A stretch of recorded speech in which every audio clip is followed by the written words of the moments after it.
Hello and welcome to Indus News live from Islamabad. I'm Meher Sher and these are the headlines.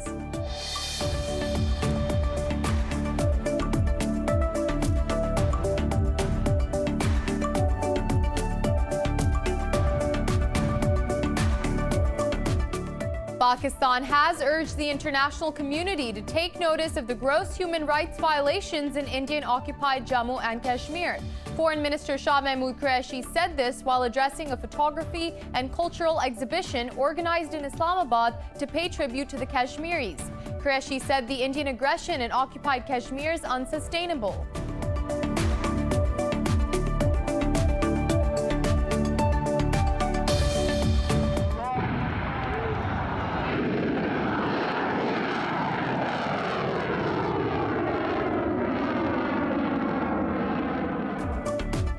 Pakistan has conducted a successful training launch of Babur cruise missile 1A. Pakistan military's media wing says the missile has a range of 450 kilometers, capable of engaging targets at land and sea with high precision. It said the missile has been launched from a state-of-the-art multi-tube missile launch vehicle.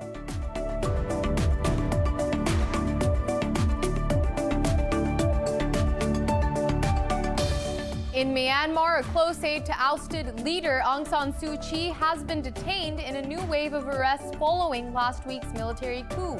Thousands of protesters gathered across the country against the coup for a sixth straight day.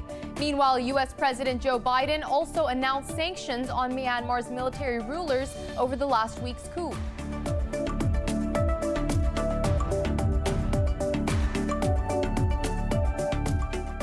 COVID-19 is hitting Latin America hard as Mexico and Brazil have each registered over 1,300 fatalities in the last 24 hours. In Pakistan, over 1,500 people tested positive and 57 died overnight as the death toll nears 12,200. Globally, the virus has claimed over 2.35 million lives and infected over 107 million people so far.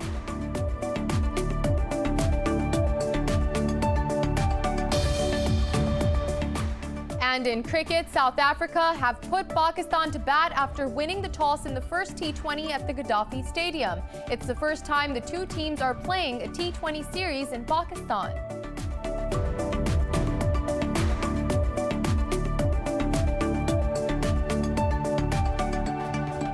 Well, those were the headlines. More news in detail after a short break. Stay with us.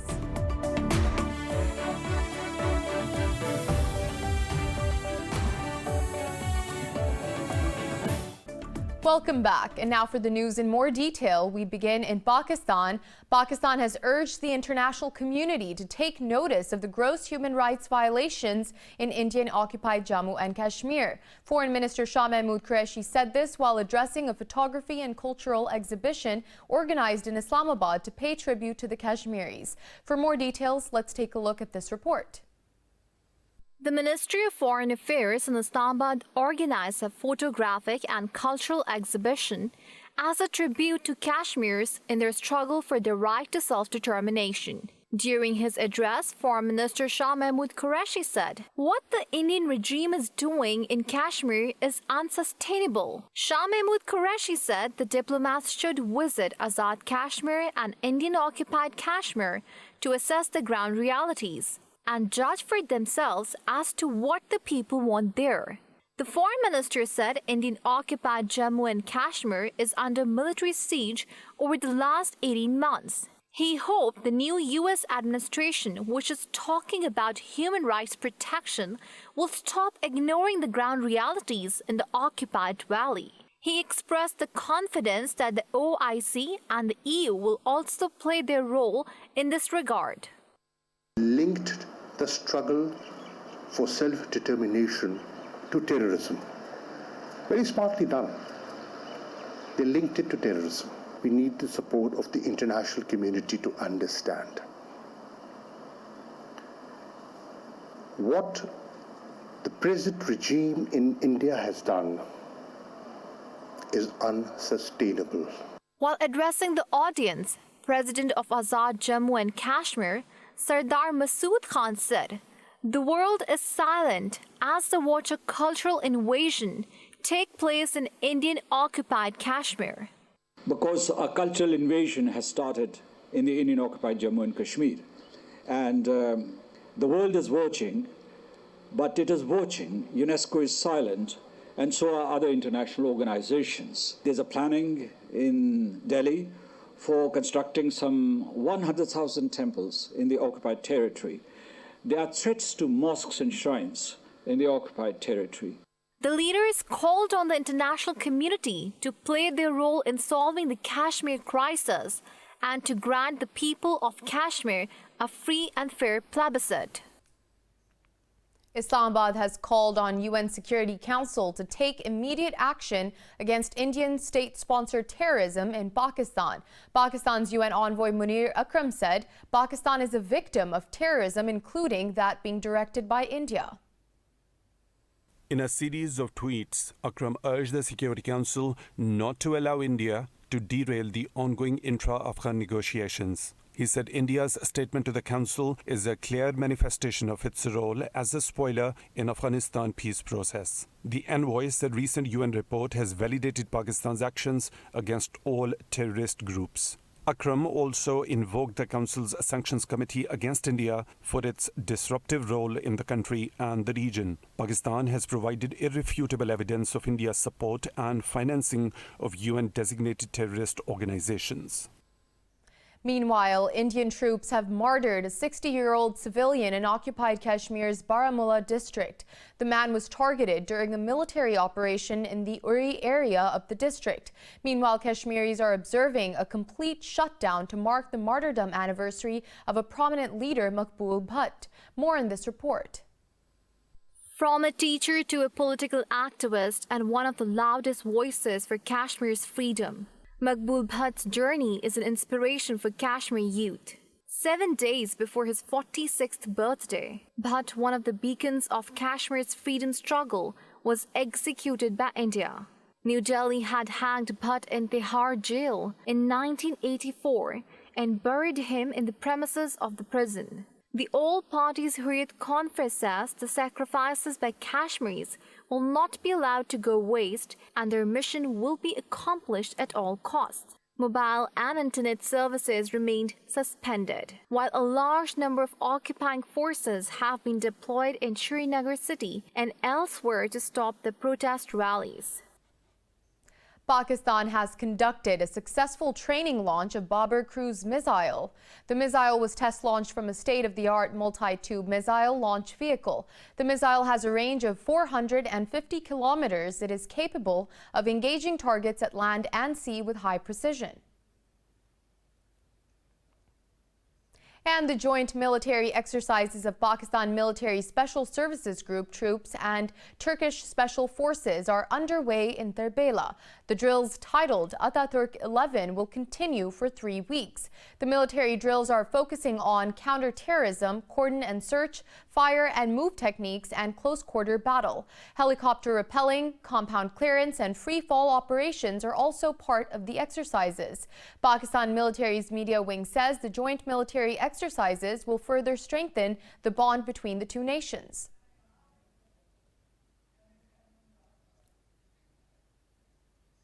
The International Naval Exercise AMAN 2021, comprising of the navies of 43 countries, has started in Karachi, Pakistan. Pakistan Naval Chief Admiral Muhammad Amjad Khan Niazi said the established norms of zero-sum security thinking needs a paradigm shift. Admiral Niazi called on the world to come together and fight the common enemy. Meanwhile, the AMAN series this year is titled as Together for Peace. The exercises are aimed at promoting regional cooperation and stability. The exercises will exhibit a united resolve against terrorism and crimes in the maritime domain, including piracy.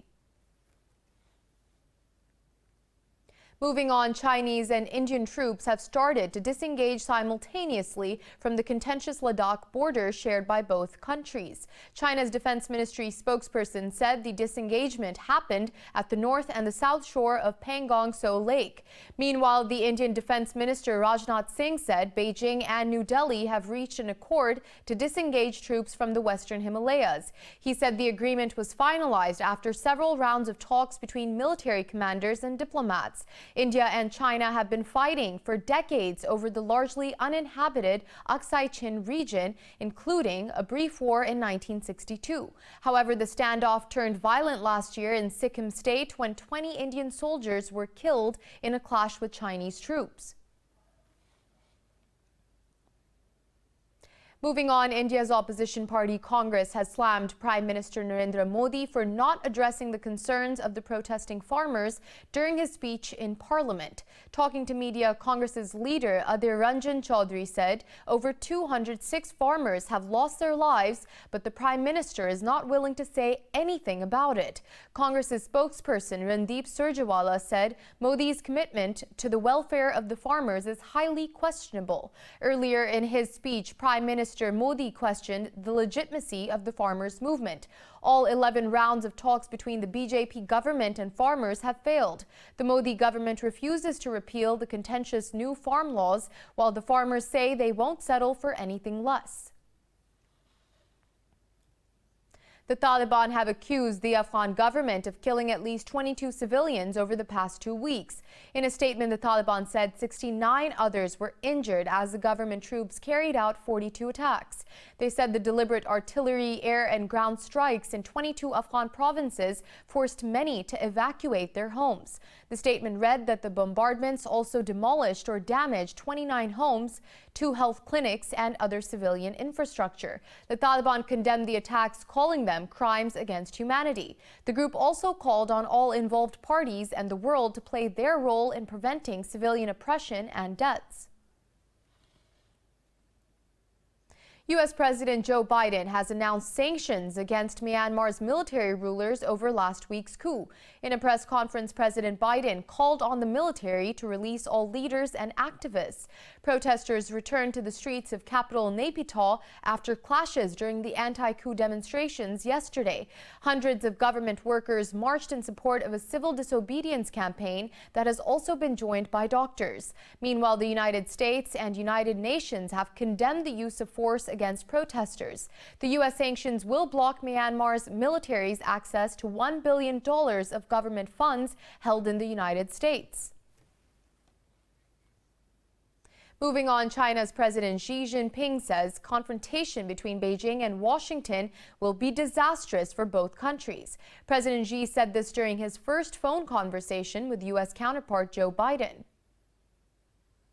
President Xi cautioned Biden over matters related to Taiwan, Hong Kong and Xinjiang. He said both sides should re-establish the means to avoid misjudgments and manage disputes constructively. For his part, Biden told Xi that it was a U.S. priority to preserve a free and open Indo-Pacific region. In a statement, the White House said the two leaders also exchanged views on shared challenges, including pandemic and climate change. Meanwhile, during his first visit to the Pentagon, President Biden said the U.S. military is undertaking a comprehensive review of its strategic position against China. Biden said a new China task force will be formed to look at Washington's strategy and future posture. Russia has called on the United States to stop saber-rattling with recent drills in the Black Sea. Earlier, the U.S. and Turkish warships had held joint drills in the Black Sea. In a tweet, the Russian embassy in Washington said the U.S. desperately looks for a pretext for ramping up presence in the region. The embassy said the U.S. should mind its business in its own waters. It added the peace and security of the Black Sea needed no alien interference. Moscow has repeatedly said the military presence of off-region nations in the Black Sea threatens regional stability. Meanwhile, the Turkish Defense Ministry said the drills strengthened cooperation between the two naval forces. And as former President Donald Trump's impeachment trial enters its second day at the U.S. Senate, House managers argued that Trump's comments to supporters before the Capitol Hill riots amounted to incitement of insurrection. The impeachment managers methodically pieced together the violence using Trump's own words and tweets against him. They argued that Trump left members of Congress for dead during the Capitol Hill riots. The leader of the Democratic prosecution team, Jamie Raskin, called Trump the insider-in-chief of the anarchy that took place on the 6th of January. The evidence will show you that ex-President Trump was no innocent bystander. The evidence will show that he clearly incited the January 6th insurrection. It will show that Donald Trump surrendered his role as commander-in-chief and became the inciter-in-chief of a dangerous insurrection. In the U.S. state of Georgia, prosecutors have opened a criminal probe into former President Donald Trump's bid to influence the state's 2020 election. This is the most serious probe Trump is facing after being recorded pressuring the Secretary of State to overturn his Georgia loss over a phone call. Fulton County prosecutors ordered officials to preserve documents related to the administration of the state's November 3rd election.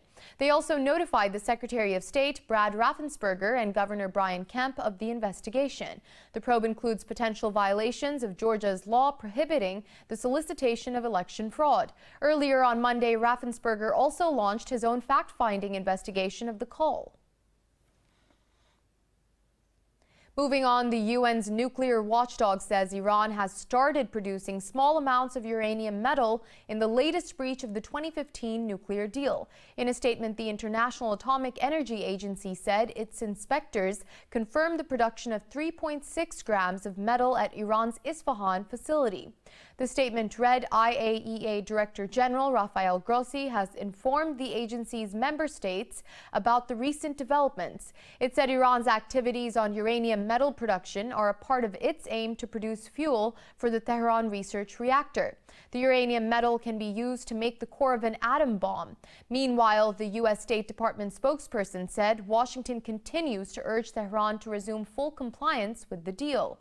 He said the U.S. hopes to pursue the pathway of diplomacy in order to resolve this urgent challenge.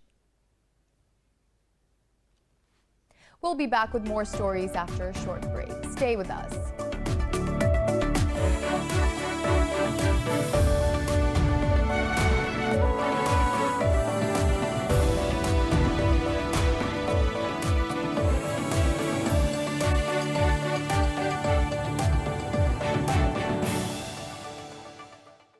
We're back. COVID-19 is hitting Latin America hard as Mexico and Brazil have each registered over 1,300 fatalities in the past 24 hours. Globally, the coronavirus pandemic has claimed over 2.35 million lives and infected over 107 million people so far. More on the pandemic in this report. Production challenges, supply chain issues, and uncertainties of a vaccine, coupled with the rapidly spreading, highly complicated coronavirus variants, mar the battle against COVID-19. The Canadian province of Newfoundland has gone from COVID-free sanctuary to circuit breaker lockdown as it faces its largest outbreak. In the U.S., Los Angeles is temporarily closing one of the country's largest vaccination sites at Dodger Stadium, among 4 others, due to a lack of doses. California, the U.S. state with the highest number of COVID-19 deaths, has detected 2 cases of the South African mutant of the virus. Down south, Argentina has become the 12th nation to surpass 2 million coronavirus cases amid a host of problems involving the vaccination drive. A new report has found that children in Germany, especially from underprivileged backgrounds, are suffering from psychological issues due to the pandemic. However, Chancellor Angela Merkel has announced to again extend restrictions against COVID-19 until March 7. Meanwhile, the World Health Organization has recommended the AstraZeneca vaccine even in the regions where the variant first found in South Africa is present. British Prime Minister Boris Johnson has welcomed the organization's recommendation after some countries questioned its efficacy. And let me stress that these vaccines are safe and effective, and it was good to see the World Health Organization today confirm its support for the Oxford AstraZeneca vaccine for use in everyone over the age of 18 and obviously everyone over 65, and also supporting the 12-week interval between the 2 doses. Indeed, they say the longer interval provides greater protection. However, South Africa is considering trading its doses of AstraZeneca's vaccine and deploying Johnson & Johnson shots instead. Over in Australia, the Victoria state has ramped up contact tracing in Melbourne after a new COVID-19 cluster grew to 8 cases. Meanwhile, Pakistan has recorded another 57 deaths from COVID-19 overnight, raising the death toll to 12,185. The Health Ministry says 1,502 new infections have been detected overnight. The ministry said the total number of cases detected in the country has crossed 559,000. So far, over 516,000 people have recovered from the disease. The number of active COVID-19 cases in the country has topped 30,000.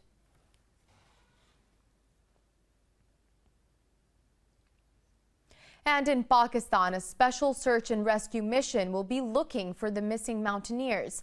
Pakistan's Muhammad Ali Sadpara, John Snorri from Iceland, and Juan Pablo Moore from Chile remain missing since they summited K2 last Friday. Special forward-looking infrared will be used for the search mission. High-altitude climbers are also engaged for ground search as a result of any location spotted through the FLIR mission. Earlier, Pakistan assured Chile of all possible efforts to rescue the missing climbers.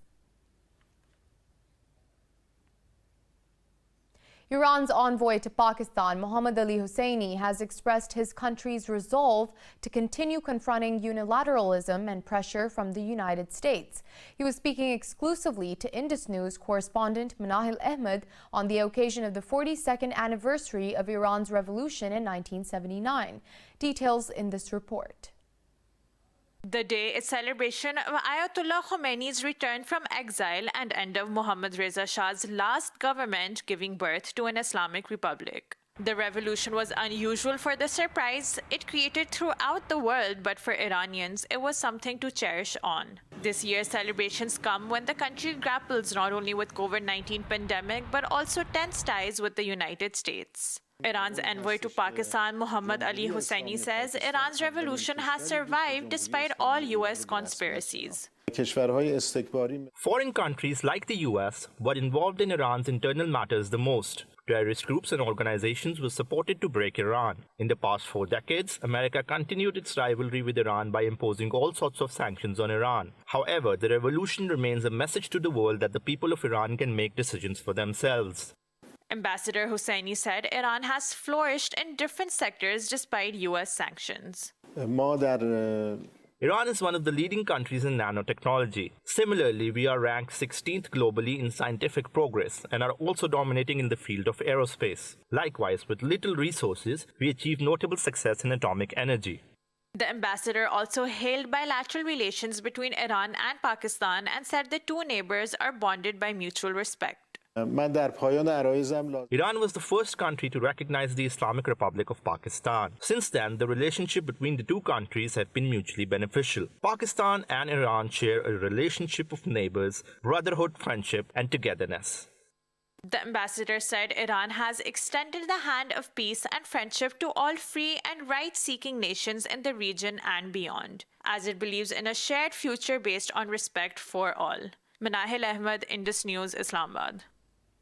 And the Spring Festival TV Gala in China is set to reach its final live broadcast today on the eve of the Lunar New Year celebrations in the country. This year's Spring Festival Gala of China Media Group boasts a record number of dance programs which will incorporate new technologies. The gala will be the biggest stage in the program's history and a combination of 5G, 8K HD, artificial intelligence and virtual reality technologies. The event will focus on current hot topics, social development and people's lives. It will also present the course of the Communist Party of China over the past 100 years and its achievements. Following tradition, the gala will also highlight some of the most important events from the past year. More than 600 media outlets from over 170 countries and regions will broadcast and report the show. The gala, also known as Chunwan in Chinese, has been broadcast live annually since 1983. It is the most important cultural symbol of the Chinese Lunar New Year and the most watched television program in the world. While the pandemic has halted routine businesses around the world, dogs in Austria enjoy pampering at fancy salons. More in this report. It is hairy times for Austrian hairdressers as they came out of lockdown this week grappling with coronavirus testing and capacity restrictions. But the city's pampered dogs continue to enjoy getting a trim. Dog salons were allowed to stay open throughout the last 2 of Austria's 3 lockdowns. Now there is no requirement for owners to show a negative coronavirus test result as they would at the hairdresser. Some of the owners are not as well groomed as their dogs are because dogs come and see me every 6 to 8 weeks. However, humans, they have not seen a hairdresser in a long time, and I think that might take a little while longer now that a negative coronavirus test is required. A dog salon owner says it is completely justified that they have been allowed to work regularly. She says if the dogs do not get a trim, their hair becomes totally snarled and so close to the body that they have to be shaved. As for the dog owners, Zlatka Kuller and her 6-year-old Yorkshire Terrier Archie seems to love the job done at the salon. So I typically go every 6 to 8 weeks for a trim and bath and, professional, because whatever you do at home, it's never on the same level. Okay. So, and she really does a terrific job. I mean, he's ready to go on a show. Okay. After he's done. Okay. The salon's owner says the closure during the first lockdown had created a backlog and it then had twice the work. Now the business is slower than usual as some customers are worried about getting infected.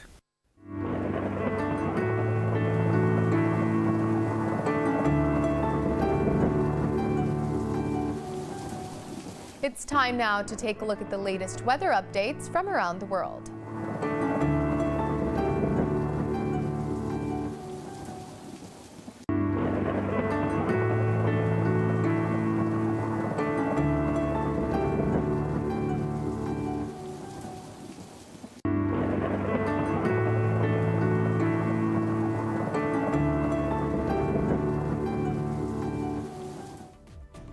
For the latest updates, you can follow us on social media at indus.news.